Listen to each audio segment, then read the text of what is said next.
Hello everyone, welcome to my YouTube channel. आज हम discuss करेंगे ट्रेडिंग साइकोलॉजी को इम्प्रूव करने का तरीका। How to improve trading psychology.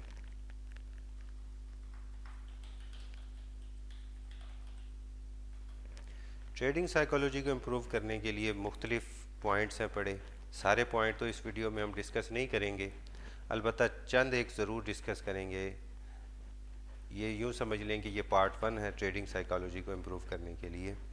तो first of all trading psychology को इम्प्रूव करने का जो स्टेप है वो है लॉस मैनेजमेंट, या यूँ कह लें लॉसेस मैनेजमेंट। जब भी आपने ट्रेड लेनी है आपको पता होना चाहिए कि आप 1% या 2% या जितना भी रिस्क ले रहे हैं वो मार्केट को आप देने के लिए तैयार हैं। क्योंकि जब ऐसा लेट होता है तो आपको ऑलरेडी पता होना चाहिए कि मैं रेडी था, अगर मार्केट ने ले लिया है तो ले लिया। तो अगर आपने रिस्क को मैनेज किया हुआ है, लॉस को मैनेज किया हुआ है, ऑलरेडी डिसाइड आपने कर लिया है, तो फिर आपको टेंशन नहीं होनी चाहिए अगर एसएल हिट भी हो जाता है। तो लॉस लेना ये सबसे पहला स्टेप है। और कोई भी सिंगल ट्रेड आपके डेस्टिनी को डिसाइड ना करे, आपके फ्यूचर को डिसाइड ना करे।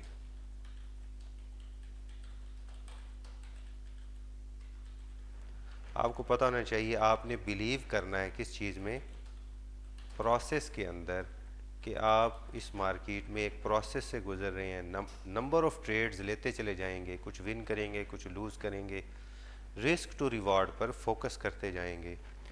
तो पहला स्टेप हो गया loss management. Loss management, risk management ज़रूरी है।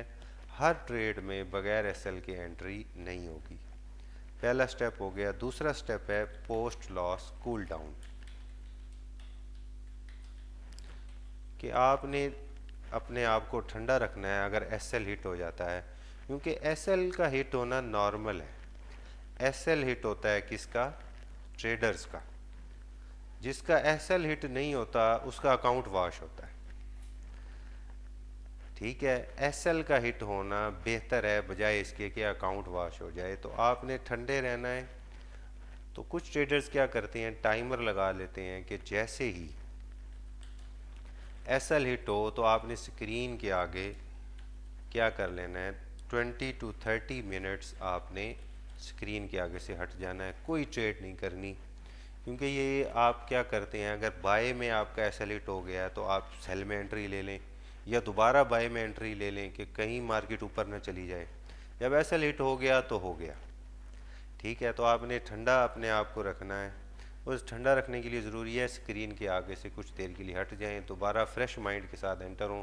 आपका माइंड आपको मुख्तलिफ़ चीज़ों पर इमोशनल डिसीजन लेने के लिए मजबूर करता है, लेकिन आपका प्लान का हिस्सा होना चाहिए कि जब भी ऐसा हिट होगा मैं स्क्रीन के आगे से हट जाऊंगा, ताकि मैं कोई इम्पल्सिव डिसीजन ना लूँ। ठीक है, तो इस ट्रेडिंग साइकोलॉजी में आपको पता होना चाहिए कि आप कहीं फेयरफुल तो नहीं है मार्केट के हवाले से। ना आपको फेयरफुल होना है, ना आपको ग्रीडी होना है, ना आपको इम्पल्सिव डिसीजन लेने हैं। ठीक है, पहला स्टेप हो गया लॉस को मैनेज करना है, रिस्क मैनेज करना है। दूसरा स्टेप हो गया कि एसएल अगर हिट हो जाए तो आपने अपने आप को कूल डाउन कैसे रखना है, स्क्रीन के आगे से हट जाना है, या आप अपना डिसाइड करें कि आप कैसे ठंडा रख सकते हैं अपने आप को। अगर आप अपने आप को ठंडा नहीं रख सकते इसका मतलब आप तैयार नहीं है अपनी ट्रेडिंग साइकोलॉजी को बेहतर करने के लिए। अच्छा, और तीसरा स्टेप आ गया कि आपने ट्रेड जर्नल बनाना है।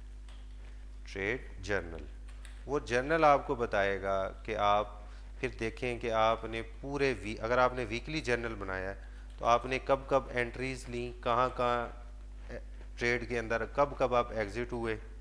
ठीक है, एंट्री आपने कहीं गलत तो नहीं ली, क्या आपका एग्ज़िट तो गलत नहीं था, एसएल तो बड़ा नहीं था, टीपी तो छोटा नहीं था। तो ये जर्नल आपको बताएगा।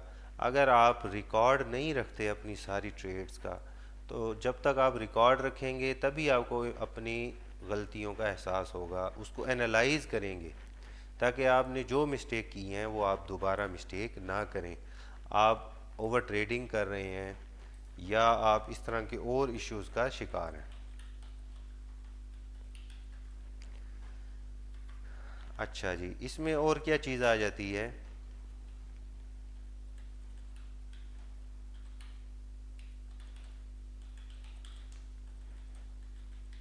अगर आप विनिंग ट्रेड को जल्दी काट देते हैं या आप क्या कर लेते हैं,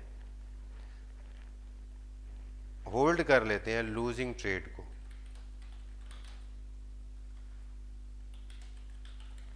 तो ये दोनों प्रॉब्लम है पड़े। ये जनरल आपको बताएगा, फिर आप आहिस्ता आहिस्ता अपने अंदर इम्प्रूवमेंट लाएंगे कि मैंने लूजिंग ट्रेड को ज़्यादा होल्ड नहीं करना, मैंने विनिंग ट्रेड को होल्ड करना है। तो ये आपके अंदर जब तक जर्नल नहीं बनेगा इम्प्रूवमेंट नहीं आ सकती। तो फर्स्ट ऑफ ऑल आपने लॉस को मैनेज करना है। आपको पता हो कि आपने कितनी लॉट साइज़ के साथ एंटर होना है, कितना एसएल आप मार्केट को देने के लिए, कितना लॉस बर्दाश्त करने के लिए तैयार हैं। जब आपने तैयारी कर ली है तो उसके बाद मार्केट ले ले, लॉस दे दे या प्रॉफिट दे दे, ये मार्केट की मर्ज़ी है, आपके कंट्रोल में नहीं है। आपके कंट्रोल में क्या है? लॉस को मैनेज करना। उसके बाद आपने अपने आप को ठंडा कैसे रखना है अगर लॉस हो जाता है। उसके बाद आप ना फेयरफुल होना चाहिए, डर खौफ नहीं होना चाहिए, लालच का एलिमेंट निकाल दें, इम्पल्सिव डिसीजन लेने का एलिमेंट ना हो कि फ़ौरन से डिसीजन ले लिया कि बाय में ऐसा हिट हो गया तो फ़ौरन से सेल में एंट्री ले ली या फ़ौरन से बाय में दोबारा वहीं से एंट्री ले ली। तो ये प्रॉब्लम्स जब तक आप सॉल्व नहीं करते आप प्रॉफिटेबल ट्रेडर नहीं बन सकते। तो ये हमारा पार्ट 1 है जिसमें हमने डिस्कस किया मुख्तलिफ पॉइंट्स को। इसमें चौथा पॉइंट जो है वो read a book regarding trading psychology, और उसमें trading in the zone bye mark Douglas.